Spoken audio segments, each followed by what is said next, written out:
بسم اللہ الرحمن الرحیم۔ مسئلہ جو اس وقت امت مسلمہ کے لیے درد سر بنا ہوا ہے وہ ہے فتنہ ارتداد اور دختران ملت کی بے راہ روی، اسباب اور علاج۔ سر پر گری ہے چھت خود اپنے مکان سے، سر پر گری ہے چھت خود اپنے مکان سے، شکوہ کریں تو کیسے کسی آسمان سے۔ سوال یہ کہ ہم نے ملت کی شہزادیوں بیٹیوں کو دینی، اخلاقی، تہذیبی، دعوتی و روحانی اعتبار سے سنوارنے میں مخلصانہ و مومنانہ طور پر کیا حق ادا کیا؟ باوجود لاکھ طوفانی ذہنی و فکری ارتداد، مسموم ہواؤں، تہذیب حاضر کی چمک دمک، گلوبل و گلیمر، مادی و صارفی فتنہ پردازی کے، ہم نے اس کا نعم البدل اب تک تلاش کیا کہ آج تک جو ہوا سو ہوا، اب آئندہ کے لیے نسل نو کے قدم نہ ڈگمگائیں، کیسی تیاری کریں؟ بزرگوں مجھے معاف کریں، غلطی ان بچوں سے زیادہ ہم ذمہ داران دین و ملت کی ہے۔ اصل مجرم ہم ہیں، خواہ والدین ہو، علماء کرام ہو، دانشوران ہو، یا سیاسی سماجی لیڈران یا مالدار طبقہ۔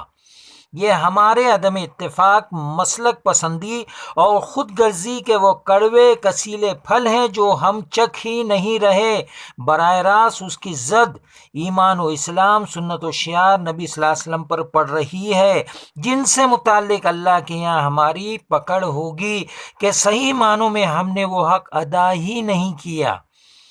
حاملین دین کا وہ مقام و منصب بلند نہیں کیا کہ وہ پورے جوش و جذبے کے ساتھ نسل نو کو احساس کمتری کے کینسر جیسے خود غرضی، ابن الوقتی، موقع پرستی، باہمی مسابقت کے جہنم سے نکالے اور ایک دوسرے کو نیچا دکھانے کے گھٹیا جذبے سے نکال کر وَمَنْ أَحْسَنُ قَوْلًا مِّمَّنْ دَعَا إِلَى اللَّهِ وَعَمِلَ صَالِحًا وَقَالَ إِنَّنِي مِنَ الْمُسْلِمِينَ کا مصداق، وارث اور محبوب بنائے۔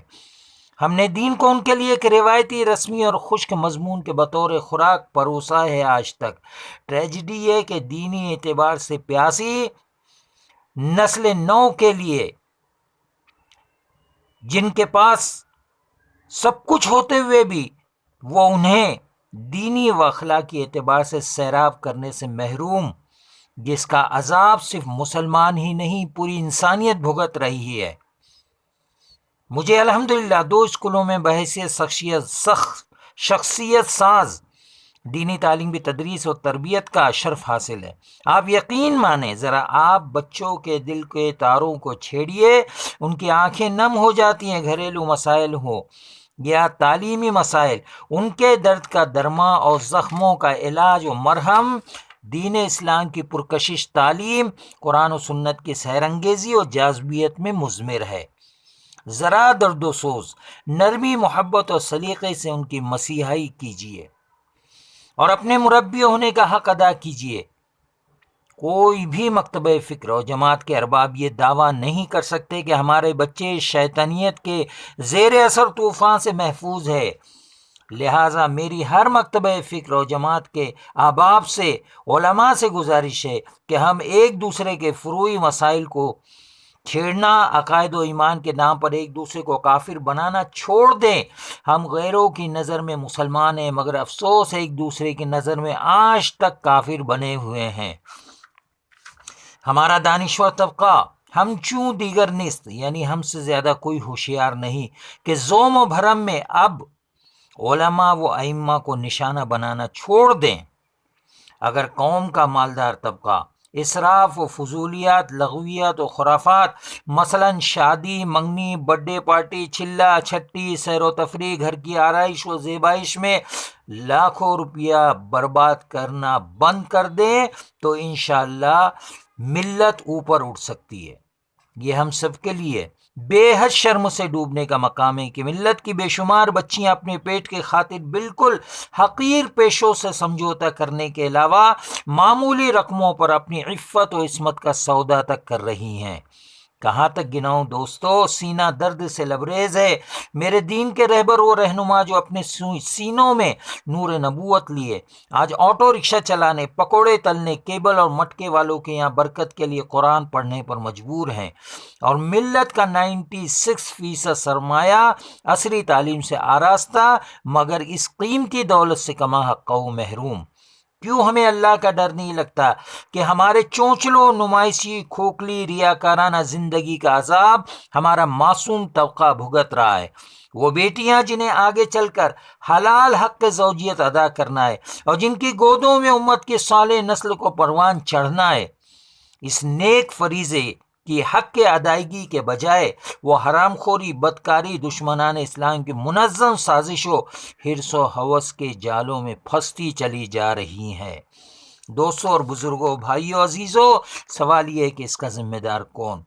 میں عبدالحمید خان جلیس تقریباً 30 سالوں سے اباحیت و بے شرمی کے خلاف ہندوستان کے معروف و مشہور اخبارات جیسے سہ روزہ دعوت، روزنامہ انقلاب ممبئی، اردو ٹائمز اور تعمیر حیات میں اپنے مضامین شائع کرا چکا ہے۔ بس اب بہت نقصان ہو گیا، ہمارا نہیں بلکہ دین اسلام کا، رسول مکرم صلی اللہ علیہ وسلم کی ذات گرامی کا، ذات اقدس کا بہت مذاق و تماشا بنایا گیا، نبی کے نام پر، ان کی سنت و شعار کا۔ ہمارے نوجوان عیدین ہو یا عید میلاد النبی صلی اللہ علیہ وسلم جشن کے نام پر گٹکے کھا کر، پچکاریاں مار مار کر، ڈی جے بجا بجا کر ایڑے باولوں کی طرح ناچتے جھومتے، اس عید پر بھی انہیں میری گناہگار آنکھوں نے دیکھا ہے۔ کیوں نہیں ہم پر ظالم حکمراں مسلط ہوں گے؟ کیا ایسی قوم کبھی فلاح پائے گی جن کا یہ کردار ہو؟ اب بھی وقت ہے ہم ہوش میں آئیں، ہم ہوش میں آئیں۔